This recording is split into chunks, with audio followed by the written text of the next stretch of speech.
Welcome, everybody, to this week's edition of Market Insights. My name is Steven Sitkowski. Glad to have you with. Let's check in, see what's going on out there. Hope all of you are well. And why not? Every day we wake up, opportunity to make something great happen, right? Quick reminder that everything we do here is for educational and informational purposes only. It is not intended as investment advice, but rather I'm sharing with you my observations and thoughts on the market. So what to watch this week? Nothing happening today. Not much, frankly, on Tuesday. Wednesday, that's a different story. Get the CPI number coming out. Expected to go up 0.1% month over month. The annual is expected to stay the same, 3.4%, and the core is expected to go down a tick, down to 3.5%. So let's see how that plays out.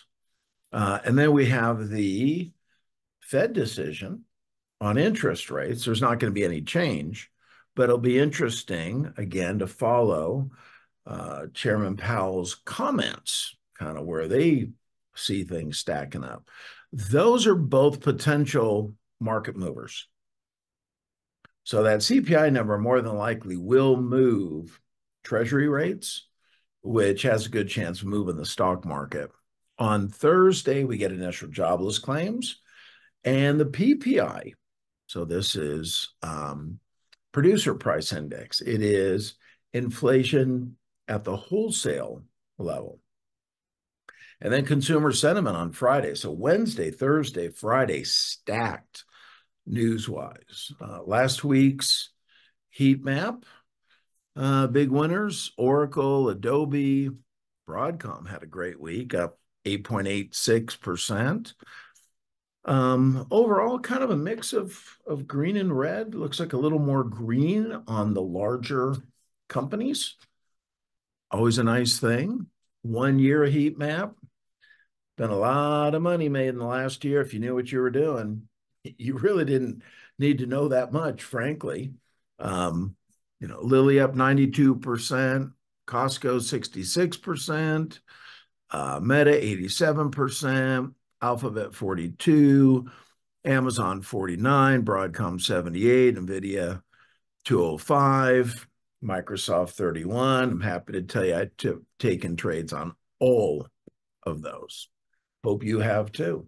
Top 10 stocks kind of dominating the market cap. The top 10 stocks in the S&P 500 now represent 34.1% of the total market value.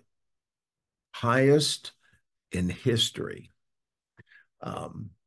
Now, this is something you might find interesting. We have the market going up, great, but almost 65% of stocks are underperforming market averages. So 35% are doing better than the average. 65% are doing worse. This is definitely a stock picker's market. Got to know what you're doing. Percentage of stocks trading above their 50-day moving average, it's a little bit below 50%. Stocks trading above their 50-day moving average are bullish. Stocks trading below, typically bearish. Oil's had a bumpy ride. Price of light crude kind of peaked up here last October at 95. Looked like it might be headed for 100. Free fall down into the 60s, up into the mid 80s when we had the conflict in the Middle East, and now we're down to the mid 70s, kind of in a holding pattern. Data centers might be a catalyst for utilities to go higher. Data centers need a lot of electricity. So you can see here, capacity under construction in the green, huge. So utility companies are going to be servicing that.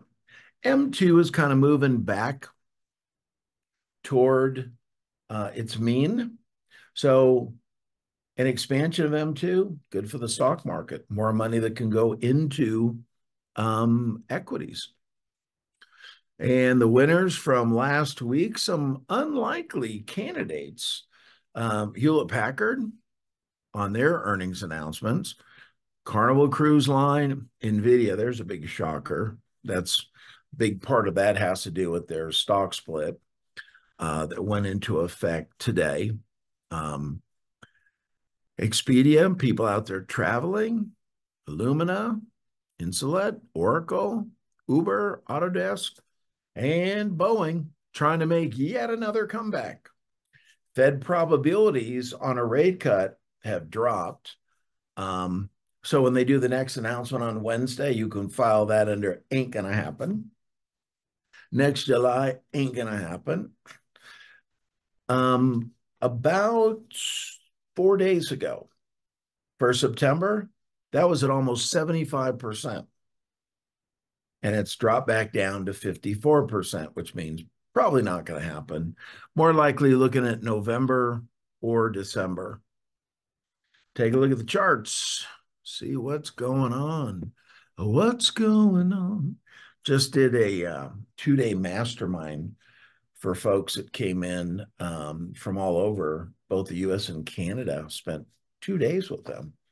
It was just fantastic hearing about people who have had their lives changed. There's a lot of work that goes into doing what we do, and that is the primary payoff. So chart on the S&P 500 looks great. The slope on the 50-day is moving up. We are well above the 50-day. We are in a bullish market, tickling all-time highs. And yet there are still some people who aren't making a bunch of money in the stock market. Clearly, we need some help. We can give it to you. This is the 100 largest companies trade on the NASDAQ, so it'll have a heavy tech weighting. Again, bullish. And how about small cap? IWM, not so great. It's trying to crawl back up against its above its 50-day. Look at that rounded top. It has just, been a roller coaster ride. Overall, between the S&P and the Qs, though, really, really good shape. So anyway, glad all of you could come and join me once again. I will see you all next week. Till then, be safe, be blessed. Bye for now.